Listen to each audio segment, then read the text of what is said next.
우리 먼저 옆 사람 보시면서 이렇게 한번 인사해 보겠습니다. 하나님은 당신을 사랑하십니다. 네, 한 번 더 인사해 보겠습니다. 하나님의 품에서 떠나지 맙시다. 아멘. 방금 서로 인사하신 것처럼 우리가 옆 사람을 바라볼 때 상대방에서 매일마다 좋은 모습만 보이면 좋겠는데 그렇지 않죠. 때로는 아쉬운 모습도 보이고 때로는 부족한 모습도 보이고 때로는 또 화가 나는 모습도 보일 것입니다. 하지만 우리가 그런 연약한 모습까지도 서로 안아주고 서로 받아줄 수 있기를 원합니다. 왜냐하면 하나님께서 우리를 먼저 사랑하셨기 때문입니다. 그러므로 날마다 주님의 품 안에 거하고 날마다 하나님과 함께 동행하시는 저와 여러분들 되시기를 간절히 소망합니다. 여러분들 밤에 잠 잘 주무십니까? 네, 저는 무척이나 잠을 잘 자고 있습니다. 예전에는 잠을 잘 못 잤습니다. 근데 요새는 잠을 잘 자는데 중고등학교 때 그리고 대학교에 다닐 때 저는 매우 날카롭고 예민한 아이였습니다. 그리고 그러한 성격이 몸에도 영향을 미쳐서 아무리 많이 먹어도 살이 찌지 않는 그러한 체질을 가지고 있었습니다. 네, 벌써부터 웃으시면 안 되는데 여러분들이 정말로 믿기지 않으시겠지만 고등학교 3학년 때 제 몸무게가 45kg이었습니다. 그리고 대학교 1학년 때 54kg이었습니다. 네, 지금까지 너무나 다르죠? 네. 아무리 많이 먹고 또 먹고 또 먹어도 살이 결코 찌지 않는 그런 몸이었습니다. 그리고 성격이 너무 예민하다 보니까 자주 장이 꼬이고 배탈이 나기도 했습니다. 가장 큰 문제는 잠을 잘 잘 수가 없었습니다. 자주 불면증에 시달리고 아무리 피곤하고 몸이 약해져도 누워있어도 잠이 잘 오지 않는 것이 한 달, 두 달, 몇 달이나 가는 것이 계속해서 반복되긴 했습니다. 그런데 호주에 갔을 때 제 키만한 타이어를 나르다가 허리를 다치게 되고 병원을 찾아갔는데 우연히 또 돌팔이를 만나게 되었습니다. 그래서 적당한 물리치료만 받고 제대로 치료를 받지 못하고 의사가 이야기하기를 전혀 운동을 하면 안 된다라고 이야기합니다. 가벼운 조깅이나 걷는 것도 하지 말라 그래서 1년 동안 먹고 누워만 있었습니다. 그러면서 살이 20kg가 찌기 시작하고 허리가 조금 편해지긴 했습니다. 그 어느 순간부터 또 마음이 편해지다 보니까 살이 점점 찌기 시작해서 지금의 몸이 되었습니다. 그리고 어느 순간부터 신기하게도 불면증이 사라지게 되었습니다. 아주 잠을 푹 잘 잘 수 있게 되었습니다. 물론 여러분들께 잠을 잘 잘 수 있기 위해서 살을 찌라고 말씀드리는 것은 아닙니다. 왜냐하면 정확한 연구 결과나 그런 데이터가 없기 때문입니다. 살과 잠은 어쩌면 아무런 연관이 없는 것 같습니다. 그런데 요즘에 저의 단잠을 방해하는 한 사람이 있습니다. 바로 저희 집의 최고 권력자인 성렬입니다. 이제 아이가 조금 컸다고 해서 자기 방에서 혼자 잠을 자기 시작합니다. 근데 밤에 화장실에 가린다고 일어났다가 화장실에 다녀오면서 고나게 자고 있는 아빠의 배 위에 누워서 잠을 자게 됩니다. 그럼 자다 깬 아빠는 아이에게 이불을 덮어주고 아이를 위해서 기도해주고 토닥토닥 거리다가 잠을 설치게 됩니다. 그리고 새벽 예배에 갔다 와서 아이 옆에 누워 있으면 아이가 아빠의 얼굴을 만지고 또 품에 안깁니다. 그래서 아이를 다시 한 번 더 토닥여주고 아이에게 기도해주다 보면 잠을 설치게 됩니다. 이렇게 해서 아이와 함께 잠을 자다 보면 혼자 잘 때보다 훨씬 더 피곤하고 잠을 잘 못 자는 것을 느끼게 됩니다. 그러나 제 품에 안겨있는 그 아이를 바라보면서 이것이 정말 행복이구나. 이것이 가장 소중하고 가장 기쁜 시간이구나 라는 생각을 해보게 되었습니다. 이렇게 잠시 행복에 젖어 있다가 그렇다면 나에게 가장 두려운 것은 무엇일까? 나에게 무서운 것은 무엇일까라는 생각을 해보았습니다. 여러분들에게 있어서 가장 두려운 것, 가장 무서운 것은 무엇입니까? 그리스도인으로서 저희가 가장 두려운 것, 가장 무서운 것은 바로 하나님께서 당신의 얼굴을 저에게서 돌리시는 것입니다. 너무 힘들고 고통스러워서 하나님께 울부짖을 때 하나님께서 들어주지 않으시고 하나님께서 나의 소리를 외면하시는 것처럼 느껴지는 것이 어쩌면 저에게 가장 크고 두려운 것이다라는 것입니다. 그리고 한 아이의 아버지로서 저에게 가장 두려운 것은 제 품에 안겨서 예쁘게 자고 있는 이 아이를 잃어버리는 것, 이 아이를 놓치는 것이 가장 두렵고 무서운 것이 아닌가라는 생각을 하게 되어 보았습니다. 이처럼 우리는 내가 가장 사랑하는 것, 가장 아끼는 것을 잃어버리는 것에 대한 두려움이 있습니다. 그래서 그것을 잃어버리지 않기 위해서 애쓰고 노력합니다. 그리고 만약에 내가 사랑하고 아끼는 것을 잃어버리고 놓치게 되었을 때 우리는 그것을 다시 찾기 위해서 애쓰고 노력하며 그것에 많은 힘과 에너지를 쏟는 것을 보게 됩니다. 누가복음 15장에는 우리가 너무나 잘 알고 있고 또 많이 들어왔던 잃어버린 세 가지의 것들에 대한 예수님의 비유가 기록되어 있습니다. 먼저 우리가 함께 읽은 잃어버린 양을 찾는 목자의 비유와 잃어버린 동전 드라크마를 찾는 여인의 비유, 그리고 집을 나간 막내 아들을 기다리는 아버지의 비유가 누가복음 15장에 나타나 있습니다. 잃어버린 세 가지의 소중한 것들과 그것을 찾기 위한 노력들, 그리고 그것을 찾은 후에 기뻐하면서 다시 온전하게 회복되는 모습들이 나타나 있습니다. 그리고 이 말씀은 잃어버린 것을 다시 찾으려는 목자의 마음과 여인의 마음, 그리고 아버지의 마음을 기록하면서 잃어버린 것들이 양에서 돈으로, 돈에서 아들로 그 사랑의 강도가 점점 더 커져가는 것을 볼 수 있습니다. 그래서 어떤 학자들은 이 누가복음 15장을 복음 중에 복음이다라고 이야기합니다. 그 이유는 이 세 가지의 비유를 통해서 잃어버린 것들을 찾으시는 하나님과 또 그것을 기뻐하시는 하나님의 모습을 우리에게 가르쳐 주기 때문입니다. 그리고 이 말씀이 우리에게 은혜가 되고 위로가 되는 것은 우리들의 모습이 때때로 이 세 가지 비유에 나오는 잃어버린 것들과 같기 때문입니다. 우리들에게 이러한 모습들이 있기 때문에 우리는 이 말씀을 읽으면서 우리를 향하신 하나님의 사랑이 얼마나 크고 깊고 감사한지를 알 수 있다라는 것입니다. 우리 영상을 통해서 마태복음 9장 13절 한 목소리 읽겠습니다. 마태복음 9장 13절입니다. 시작. 너희는 가서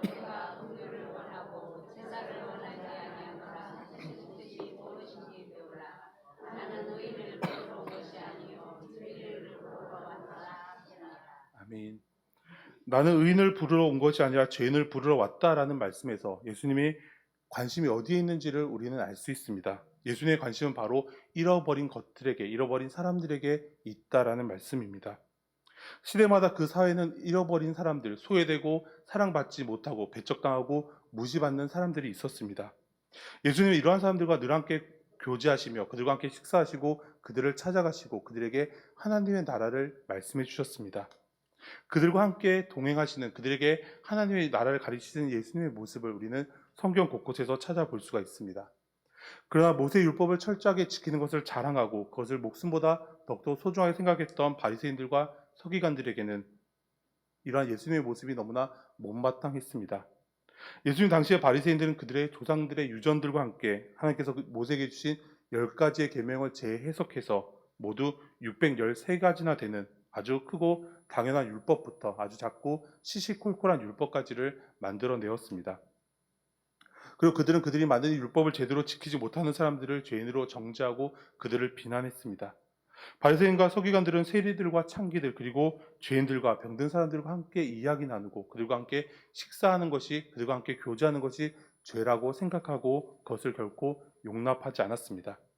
그들에게 중요한 것은 잃어버린 한 마리의 양이 아니라 바로 99마리의 양이었기 때문입니다. 이러한 바리새인들과 서기관들의 생각이 우리가 함께 읽은 1절과 2절에 잘 나타나 있습니다. 우리 영상을 통해서 1절과 2절 다시 한번 한 목소리로 읽겠습니다. 시작. 모든 세리와 죄인들이 말씀을 들어 가까이 나아오니 바리새인과 서기관들이 수군거려 이르되 이 사람이 죄인을 영접하고 음식을 같이 먹는다 하더라. 아멘.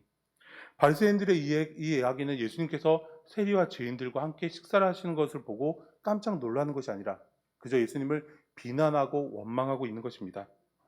바리새인들은 하나님께서 죄인들을 미워하심으로 의인이라면 절대로 그들과 함께해서는 안 된다라고 생각했습니다.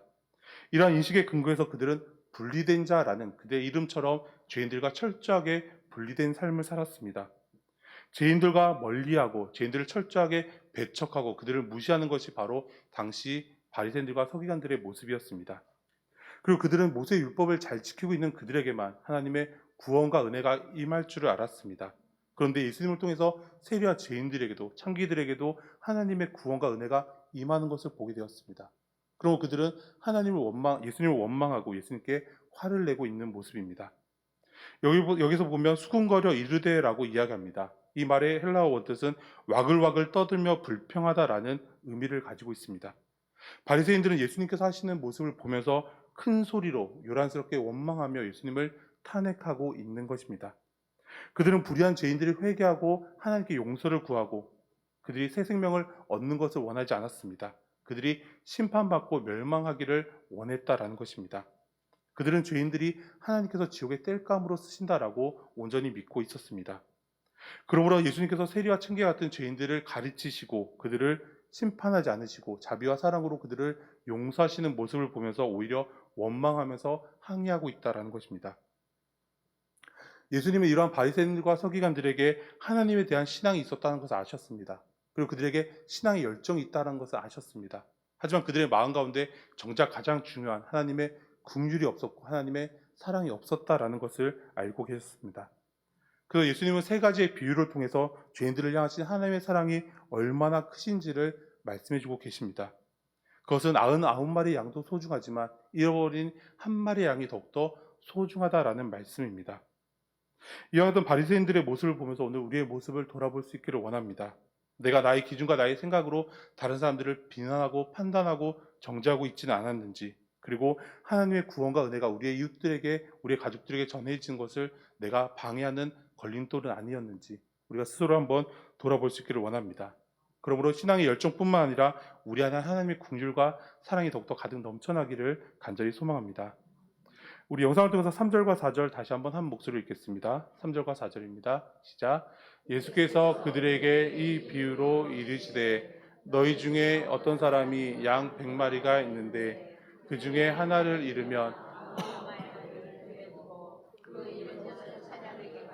찾아다니지 아니하겠느냐. 아멘.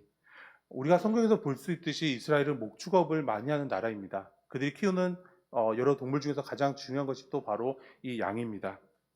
목자들은 양떼를 이끌고 하루 종일 다니면서 풀을 먹이고 물을 마시게 합니다. 그리고 저녁이 되면 양떼를 다시 우리로 이끌어 옵니다. 우리에 와서는 문 위에 막대기를 걸쳐놓고 양들이 한 마리 한 마리 지나가게 합니다. 양들이 차례를 기다리다가 막대기를 지나갈 때 양이 어디 다치는 곳은 없는지, 어디 상처가 난 곳은 없는지 양을 자세히 살펴봅니다. 그리고 모든 양들이 우리 안에 안전하게 들어간 것을 보고 나서 그제서야 비로소 안심하고 휴식을 취하기 시작합니다. 근데 어느 날 막대기 밑을 지나가는 양들의 숫자를 세는데 한 마리가 부족합니다. 아무리 세고 또 세 보아도 99마리만 있다는 것을 알게 됩니다. 그 순간 목자는 잃어버린 한 마리 양이 걱정되기 시작합니다. 그래서 99마리 양을 그 자리에 두고 잃어버린 한 마리의 양을 찾기 위해서 찾아 나서기 시작합니다. 하루 종일 양들과 함께 돌아다녀서 다리는 지쳐 있습니다. 배는 고프고 이미 어두워져 있습니다. 그러나 깜깜한 밤도 무거진 다리도 배고픈 것도 아무런 걸림돌이 되지 않았습니다. 목자는 어두운 밤을 헤매면서 소리를 지르고 또 소리를 지르면서 양을 찾아 헤매입니다. 그리고 그 양을 찾았을 때 목자는 양을 얼싸안고 기뻐합니다. 어디 다친 곳은 없는지 양을 자세히 살펴보고 지친 양을 위해서 양을 어깨 위에 메고 휘파람을 불면서 신난 발걸음으로 우리로 돌아옵니다. 그리고 친구들은 모두 불러 모으고 기쁨의 잔치를 여는 것을 볼 수 있습니다. 이것이 바로 양을 사랑하는 목자의 마음이고 이것이 바로 우리를 사랑하시는 하나님의 마음입니다. 목자가 잃어버린 양을 찾아서 돌아올 때 너무나 기뻐했던 것처럼 하나님은 잃어버린 한 영혼이 하나님께로 돌아오는 것을 보실 때 너무나 기뻐하신다라고 말씀합니다. 오늘 본문에서 중요한 것은 99마리 양이 아니라 바로 이 잃어버린 한 마리의 양이기 때문입니다. 그렇다면 이 양은 어떻게 해서 잃어버린 양이 되게 되었을까요? 그것은 양의 특성을 보면 알 수 있습니다.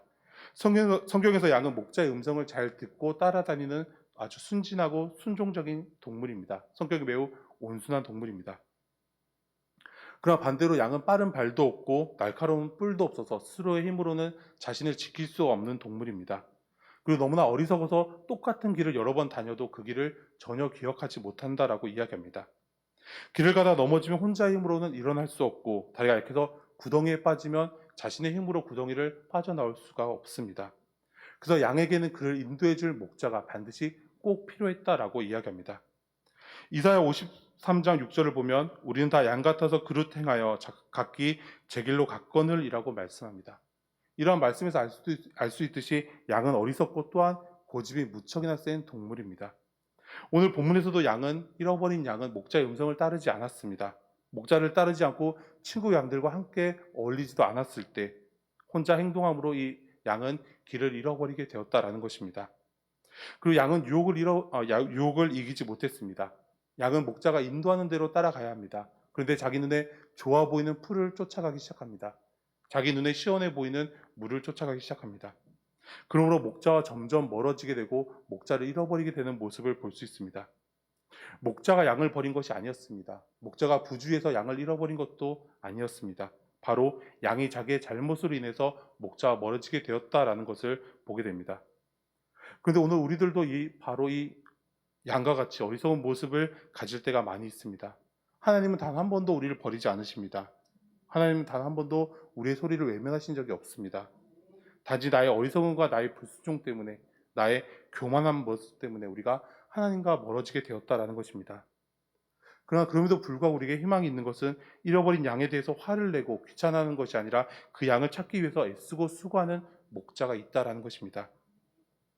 목자가 양을 찾는 것은 그 양이 훌륭해서가 아닙니다. 그 양이 꼭 필요해서도 아닙니다. 목자가 양을 찾는 것은 그 양의 처지를 잘 알기 때문입니다. 목자가 양을 찾지 않는다면 그 양은 어두운 밤 어딘가에서 죽을 수밖에 없다라는 것을 잘 알고 있기 때문입니다. 간절한 마음으로 잃어버린 양을 찾고 또 찾으시는 이 목자의 모습을 통해서 우리를 향하신 하나님의 크신 사랑을 함께 묵상할 수 있기를 원합니다. 먼저 목자의 마음에는 잃어버린 양에 대한 마음으로 가득 차 있었습니다. 저녁이 되어서 목자가 그 양떼를 살펴보니 한 마리가 없습니다. 아무리 세고 또 세어봐도 한 마리가 없습니다. 한 마리가 없어진 것을 알게 된 목자의 마음에는 우리 안에 있는 99마리가 아니라 이 잃어버린 한 마리의 양에 대한 마음으로 가득 차 있습니다. 지금 이 어두운 밤에 어디선가 홀로 쓸쓸히 이리저리 헤매이면서 울고 있을 양에 대한 마음으로 가득 차기 시작합니다. 가시덤불이나 함정에 빠져 있지는 않은지, 사자나 늑대나 곰을 만난 것은 아닌지 걱정이 되기 시작합니다. 그래서 목자는 서둘러서 잃어버린 양을 찾아 나서기 시작합니다. 하루 종일 양들과 함께 돌아다니면서 지친 다리는 어느새 힘을 찾게 됩니다. 배가 고픈 것도 모두 다 잊어버립니다. 목자는 오로지 양을 차지한다라는 생각에 사로잡혀서 양을 찾을 때까지 어두운 밤을 헤매는 모습을 볼 수 있습니다. 두 번째로 목자는 자기 양을 찾기 위해서 모든 것을 희생할 줄 아는 사람입니다. 이스라엘의 광야는 매우 험한 곳입니다. 밤이 되면 기온이 떨어져서 추워지고 늑대와 같은 맹수들이 먹을 것을 찾아 헤매는 곳입니다. 그런데 이 목자는 추위와 들짐승의 위협에도 불구하고 어두운 밤에 양을 찾아 나서고 있는 것입니다. 밥을 먹고 조금 쉬고 또 조금 쉬어서 아침이 되면 양을 찾아 나설 수도 있었습니다. 하지만 목자는 양을 잃어버린 것을 알아챈 그 순간 바로 그 즉시로 양을 찾기 위해서 나섭니다. 어두워서 보이지 않고 어떤 위험이 다가올지도 모르지만 목자는 막대기 하나만을 들고 양을 찾아 나섭니다. 이것이 바로 양을 위해서 목숨을 아끼지 않는 선한 목자의 모습입니다. 또한 이것이 바로 어떠한 대가를 치르더라도 우리를 찾으시는 하나님의 크신 사랑의 모습입니다. 마지막으로 목자는 잃어버린 양을 찾고 진심으로 즐거워하고 기뻐하고 있습니다. 우리 영상을 통해서 5절과 6절 다시 한번 한 목소리로 읽겠습니다. 시작. 또 찾아낸즉 즐거워 어깨에 메고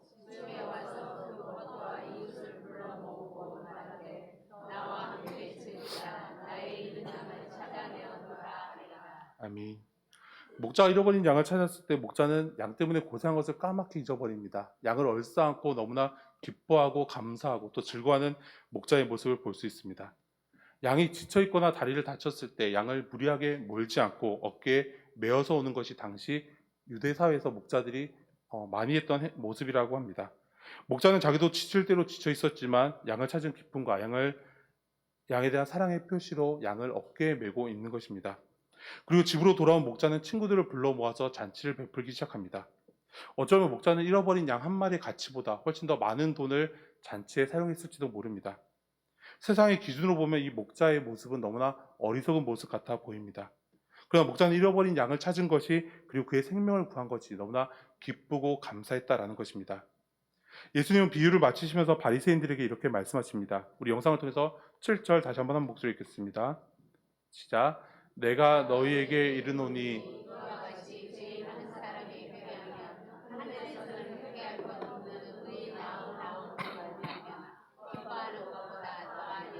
아멘. 예수님 의인 99명도 너무나 소중하고 귀하지만 죄인 한 사람이 회개하고 돌아온 것이 더욱더 귀하고 소중하다라고 말씀하십니다. 그리고 죄인 한 사람이 회개하고 구원을 받을 때 하나님께서 그것을 가장 기뻐하신다라고 말씀합니다. 우리는 그리스도인입니다. 그리고 그리스도인의 가장 커다란 의무는 하나님을 영원하게 하며 또한 하나님을 기쁘시게 하는 것입니다. 날마다 힘을 다해서 복음을 전파함으로 하나님을 기쁘시게 할 수 있는 저와 여러분들이 되시기를 소망합니다. 사랑하는 성도 여러분, 양은 스스로의 힘으로 목자에게 올 수가 없습니다. 그래서 목자가 양을 찾아 나섭니다. 양은 포기하고 좌절하고 낙심합니다.